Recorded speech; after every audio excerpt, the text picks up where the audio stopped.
অবৈধ বালি কারবার রুখতে পুলিশের অভিযান অব্যাহত, আটক বালি ভর্তি ট্রাক্টর। সম্প্রতি এলাকায় অবৈধ খনিজ পরিবহনের বিরুদ্ধে একাধিক অভিযান চালিয়েছে পুলিশ প্রশাসন। তার মধ্যেই ফের বুধবার সন্ধ্যায় ঝাড়খণ্ড পশ্চিমবঙ্গ সীমানা এলাকায় অবৈধ বালি বোঝাই একটি ট্রাক্টর আটক করল রূপনারায়ণপুর ফাঁড়ির পুলিশ। ঘটনায় গ্রেপ্তার করা হয়েছে ট্রাক্টর চালক দীপক মাহালিকে। পুলিশ সূত্র জানা গিয়েছে, ঝাড়খণ্ড থেকে চিতালডাঙ্গা হয়ে পশ্চিমবঙ্গে প্রবেশ করছিল ট্রাক্টরটি। গোপন সূত্রে খবর পেয়ে সীমানা এলাকায় নজরদারি বাড়ায় পুলিশ। সন্দেহজনক ট্রাক্টরটিকে আটক করে তল্লাশি চালাতেই সামনে আসে বালি বোঝাই গাড়ির বিষয়টি।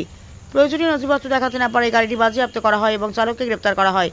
স্থানীয়দের একাংশ দাবি, ঝাড়খণ্ড থেকে বিভিন্ন উপায়ে অবৈধভাবে বালি এনে পশ্চিমবঙ্গের বিভিন্ন এলাকায় সরবরাহের চেষ্টা নতুন নয়।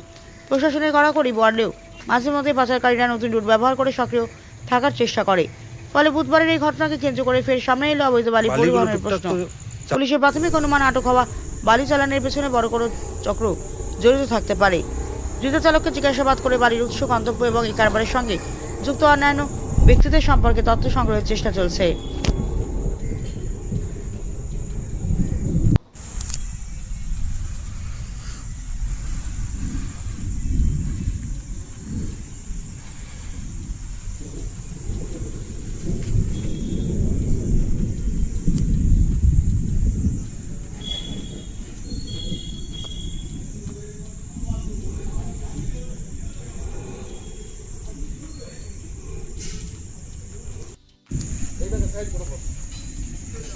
হ্যাঁ, আবার লোকে ধরে নিয়ে চলে যাবে তো।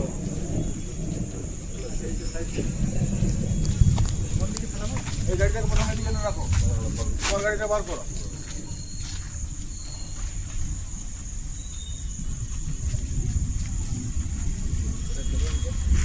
জায়গা বলে দিচ্ছে না ওইখানে।